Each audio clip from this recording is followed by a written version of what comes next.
বিসমিল্লাহির রহমানির রহিম। Hello everyone, আসসালামু আলাইকুম। আমার প্রিয় আপু এবং ভাইয়ারা, আপনারা সবাই কেমন আছেন?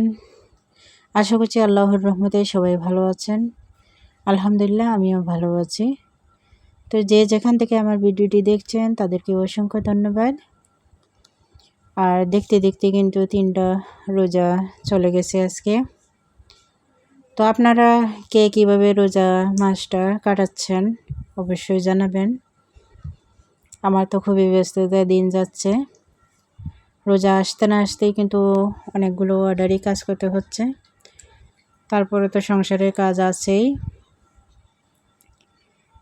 তো সেলার ভিডিওগুলো কিন্তু দেখাতে পারে না, এত তাড়াহুড়োর মধ্যে কাজ করতে হয় যে ভিডিওটা করা সম্ভব হয় না। আর ভিডিও করলে কিন্তু আমি কাজটা সময় মতো করে নিতে পারবো না আর কি, তার জন্য ভিডিওগুলো করতে পারি না।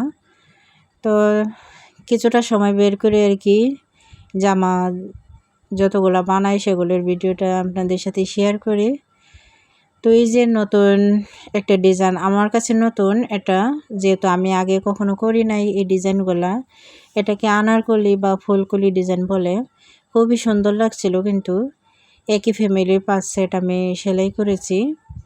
তো এখানে 4 সেট আছে, 4 সেট আমি দেখিয়ে দেবো ছোটো বড়ো মিলিয়ে। 1 সেট কাস্টমার নিয়ে গেছে সাথে সাথে দেখার জন্য। তো দেখেন এই জামাগুলো কিন্তু খুবই সুন্দর লাগছিল, বাস্তবে কিন্তু অনেকটাই সুন্দর, লেস দিয়ে তৈরি করা। তো জামাটা দেখলেন, এখানে পায়জামার মধ্যেও আমি লেস ডাবল করে দিয়ে দিয়েছিলাম, আর তার সাথে কিন্তু ওড়নাগুলো করা হয়েছে। তো কাস্টমার খুবই শৌখিন ছিল, সে এরকম মানে খুবই পছন্দ করতো আর কি। তো এগুলোতে কিন্তু প্রচুর পরিমাণে লেসও লেগেছিলো, আর কাপড় তো কথা বাদই দিলাম, কাপড়ও অনেকগুলো লিখেছিল। কিন্তু তারপরে তার শখ ছিল এভাবে বানাবে, তো এভাবেই কথা অনুযায়ী বানিয়ে দিলাম। তো দেখেন এখানে ওড়না সহ আমি বানিয়েছি পুরো 3 পিসটাই। আর এখানে দেখেন 3টা ছোট্ট কিউট কিউট বাচ্চাদের, তার মেয়েদের জন্য বানানো আর কি কাস্টমারের। তো কাস্টমারেরটা তো প্রথমে দেখিয়ে দিলাম। তো তার বাচ্চাদের এগুলা দেখতেই পেলেন। এখানে 1 বছর, 3 বছর আর 4 বছরের বাচ্চাদের খুবই সুন্দর সুন্দর বড় জামার চেয়ে কিন্তু এই ছোট বাচ্চাদের এই 3 পিসগুলো কিন্তু খুবই সুন্দর হয়েছিল। কাস্টমার তো খুবই পছন্দ করছিল এই ডিজাইনগুলো দেখে বা বানানো দেখে। তো কাস্টমার কিন্তু প্রশংসা করলে খুবই ভালো লাগে। একটা কাপড় বানিয়ে নিয়ে যদি তারা তৃপ্তি পায়, তাহলে নিজেরও কিন্তু আনন্দ লাগে, বানাতে পেরে সার্থক হয় আর কি। তো এই যে দেখেন 3টা খুবই সুন্দর লাগছিল, কিন্তু আমার কাছে, আমি ভিডিও করছিলাম, আমার কাছে খুবই ভালো লাগছিল। তো ভিডিও করে রেখে দিয়েছিলাম আপনাদের সাথে শেয়ার করব বলে। তো দেখলেন 3টা আমি জামা, 3টা পায়জামা দেখিয়ে দিলাম একসাথে। আর এখানে দেখেন 3টা ছোট্ট ছোট ওড়না বানিয়ে দিয়েছি। তো তাদেরও আবার ম্যাচিং করে পরার শখ ছিল। এগুলো তারা ঈদের সময় মা মেয়ে সবাই পরবে একসাথে। তো খুবই সুন্দর লাগছিল কিন্তু। তো এখানে দেখানো কিন্তু আমার প্রায় শেষ হয়ে গেছে, আমি চলে যাব অন্যান্য কাজে। আমি আরও কিছু কাপড় কেটেও নিয়েছি, বাকি কাজগুলো কিন্তু বাকি দিনের বেলা কাপড়গুলো সেলাই করে নেব। তো এখানে আমি দেখা গেছে সেলাইয়ের কাজ শেষ করে বিকালবেলা প্রায় 3টার দিকে এখানে চলে আসলাম খিচুড়ি বসাতে। আজকে আমি ইফতারির আইটেমে অন্য কোনো কিছু রান্না করব না, শুধু খিচুড়ি রান্না করব। প্রতিদিন ভাজাপোড়া খাওয়া কিন্তু ভালো না, আর তাছাড়া দেখা গেছে যে আমার সময়ের সময়টা খুবই কম। তো আমার যত তাড়াতাড়ি সম্ভব রান্না করতে হয়, বা খুবই ছোটোখাটো রান্না করে নিলে কিন্তু আমার জন্য ভালো হয়। তার জন্য আমি দেখেন এখানে খিচুড়িটা মাখিয়ে বসিয়ে দেবো, আজকে বাগারও দেব না, যেহেতু আমি সেলাইয়ের কাজ করি আর সময়টা আমার জন্য খুবই গুরুত্বপূর্ণ। তো এখানে আমি দেখেন সবগুলো মশলা আমি দিয়ে দিচ্ছি। তো এখানে আমি যতটুকু চাল নিয়েছি ততটুকু পরিমাণ ডাল নিয়েছি, কিন্তু অর্ধি যদি নেওয়া যায় তাহলে কিন্তু খিচুড়িটা খেতে খুবই ভালো লাগে।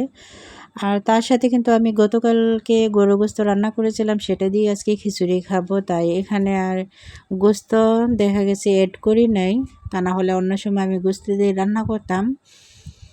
তো গোস্ত তরকারি যেহেতু আছে তাই আর গোস্ত দেবো না, এখানে শুধু আলু দিয়েছি। আর আমার বাসায় কিন্তু সবজি ছিল না, এই যে কাজের চাপের জন্য কিন্তু বাজারে যাওয়া হয় নাই বা বাজার করা হয় নাই। তো আর সবজি ঘরে ছিল না, আলু ছিল, তাই আলুই দিয়ে দিলাম। দেখেন কালারটা কিন্তু অনেকটা সুন্দর এসেছে মাখার পর। তো এখনই কিন্তু অনেকটা লোভ লেগে যাচ্ছে। তারপরে আমি এখানে বসিয়ে দেব। বসিয়ে দিয়ে কিন্তু মাঝখানে আমি আরও কিছু কাজ করে নিয়েছিলাম। এই যে দেখেন আমার খিচুড়িটা হয়ে গেছে। তো তার উপরে কিন্তু আমি একটা বাগার দিয়ে দেব রসুন দিয়ে। তো রসুন কুচি করে নিয়ে আমি এখন রসুনটা লাল লাল করে ভেজে নেব আর কি। তো বাগার ছাড়াও কিন্তু খাওয়া যায়, তো বাগার দিলে টেস্টটা একটু বাড়ে, এই জন্য দেওয়া। তো আমি রসুনটাকে একটু ভেজে নিচ্ছি, ভেজে নিয়ে বাগারটা দিয়ে দেব। তো আমার এই পর্যন্ত যারা ভিডিওটি দেখছেন প্লিজ একটা লাইক দিয়ে কন্টিনিউ করবেন। আর সবার কাছে একটাই অনুরোধ, আমার ভিডিওটা ফুল ওয়াচ করবেন, কারণ সবাই তো এই ইউটিউবে এসেছেন ইনকাম করার জন্য বা কোনো না কোনো উদ্দেশ্যের জন্য, একটা আশা নিয়ে এসেছে। তো আমরা যদি একে অন্যের পাশে থাকি তাহলে ইনশাল্লাহ খুবই দ্রুত এগিয়ে যাব। তো এই যে আমার ইফতারির সময় কিন্তু চলে এসেছে, তো সবার জন্য আমি খিচুড়িটা বেড়ে নিয়েছি, সাথে ছিল খেজুর আর শরবত ছিল। তো খুবই সামান্য ছিল আজকের ইফতারিটা। তো অল্প জিনিসেই কিন্তু আলহামদুলিল্লাহ আমরা অনেকটাই খুশি। তো সবার জন্য বেড়ে নিয়েছি।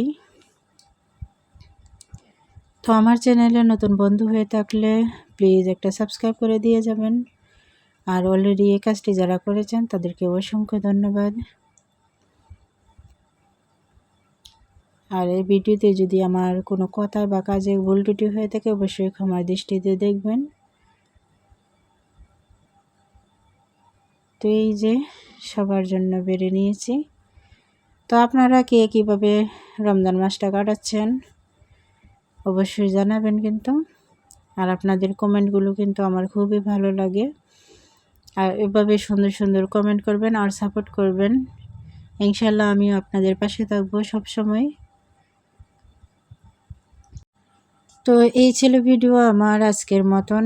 সবাই ভালো থাকবেন, সুস্থ থাকবেন, আর আমাদের জন্য দোয়া করবেন। সবার প্রতি দোয়া এবং ভালোবাসা রইল। আজকের মতন সবাই থেকে বিদায় নিচ্ছি। আল্লাহ হাফেজ। আসসালামু আলাইকুম।